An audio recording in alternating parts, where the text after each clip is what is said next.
よし勝てよ。勝利の恩義。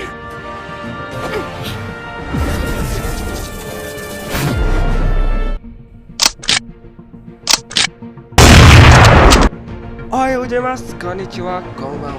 Halo guys, selamat datang kembali di channel Harity King, surganya para anime lovers. Dalam video kali ini gue masih membahas tentang Tensei Star Slime Dataken. Untuk kalian yang belum menonton video sebelumnya, alangkah lebih baiknya kalian menonton terlebih dahulu. Gue ingetin untuk kalian yang anti spoiler-spoiler plot, kalian boleh close video ini. Gue berharap kalian bisa mendukung channel ini dengan cara like, share, dan subscribe. Dan tentunya jangan lupa untuk menyalakan loncengnya agar kalian bisa segera tahu ketika channel ini update dan segera menontonnya. Oke, tak perlu berlama-lama, kita lanjut ke pembahasannya. Pertarungan pun dimulai. Saat ini Gabriel menghadapi Hermes dan Sophia menghadapi Midlake. Namun di pertarungan kali ini Gabriel mampu mengalahkan Hermes dengan telak.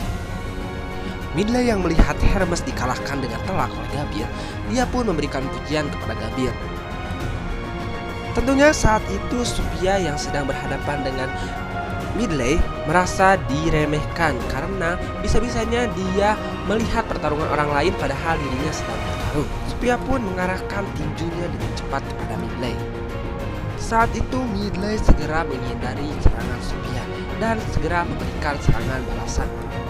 Satu serangan yang Midlake berikan dapat mengalahkan Sophia dan membuatnya tersungkur. Gabriel yang saat itu melihat salah satu dari 3 binatang buas dapat dipermainkan dengan mudahnya oleh Midlake begitu terkejut. Midlake pun memerintahkan Sophia untuk berdiri karena menurutnya Sophia adalah lawan yang layak untuk dilawan olehnya. Sophia tidak menduga bahwa Midlake adalah orang terkuat yang ada di pasukan Clayman. Pada awalnya Sophia menduga bahwa Yamcha adalah orang terkuat yang berada dalam pasukan Clayman.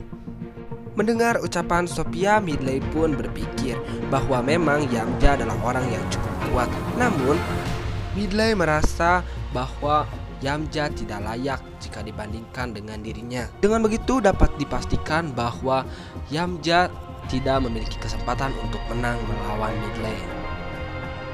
Midlake juga mengatakan di balik penampilannya yang seperti itu, ia juga mampu menjadi sparring partner bagi Milim.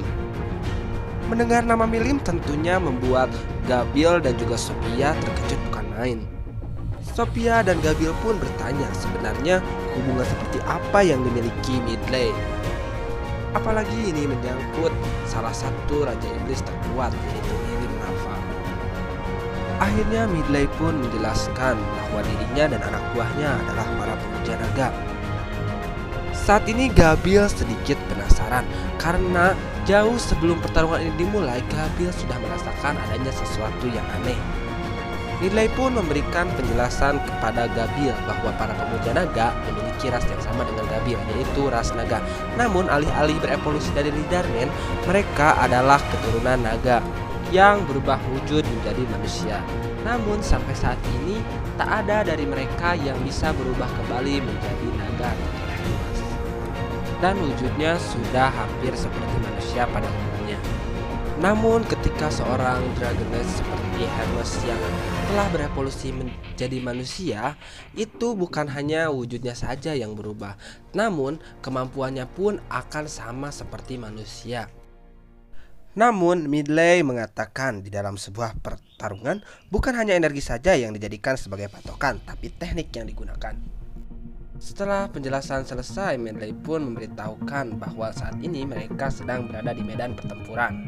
Meskipun mereka memiliki persamaan, namun pertempuran tidak dapat dihentikan. Sophia dan Gabriel pun menyetujui perkataan Midlake. Mereka pun akan melanjutkan pertarungannya.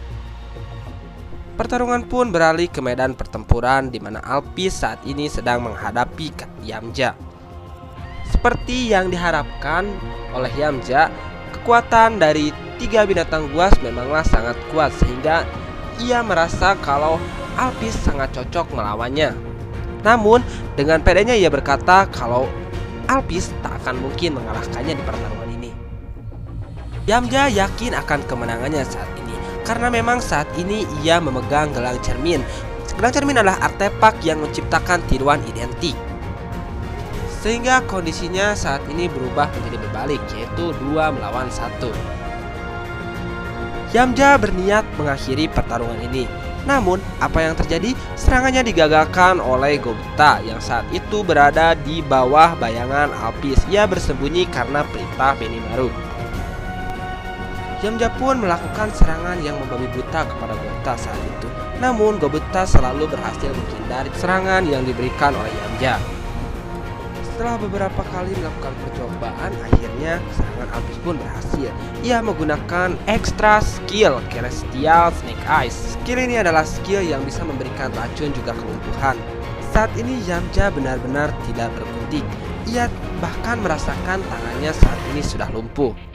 Jadi inilah bentuk sebenarnya dari tanduk ular emas Alphys, gumam Yamja. Petir yang mengelilingi tubuh Alphys membuat Gobta sedikit terkejut saat itu. Alphys pun memerintahkan Gobta untuk segera pergi karena ketika ia sudah berubah seperti itu, ia tidak dapat mengendalikan dirinya. Saat ini serangan yang diberikan oleh Alphys bertubi-tubi kepada Yamja. Yamja saat itu benar-benar tidak menyangka bahwa jenderal dari binatang buas ini bisa bertarung di garis depan, padahal biasanya ia hanya memberikan dukungan. Saat itu Alphys memberitahukan bahwa dirinya akan menjadikan Yamja sebagai tahanan. Namun, apa yang selanjutnya terjadi adalah tangan Yamja bergerak sendiri. Ia sebenarnya tidak pernah merasa membawa bola hitam itu. Saat itu Yamja berteriak-teriak meminta tolong Clayman. Alphys yang melihatnya nampak kebingungan. Setelah kejadian ini, akhirnya Yamja pun sadar bahwa Clayman tidak pernah mempercayainya.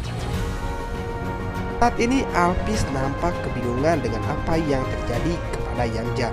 Di lain tempat, Midley nampak terkejut. Ia merasakan sesuatu yang buruk akan terjadi.